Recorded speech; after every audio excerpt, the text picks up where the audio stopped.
Yarım yazan hatun okudum, yatla seni hoşlanıp oturdum. Gayta gayta önümden tanıdım, ömür kısa seni kısa gider bizim kaynana.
Mukamlarıma biri bansın hayran,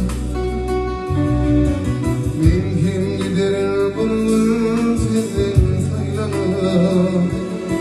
Hatta beni dalır mukam boynunu, ömür kıysa sayılı kıysa gider bizim saylanı.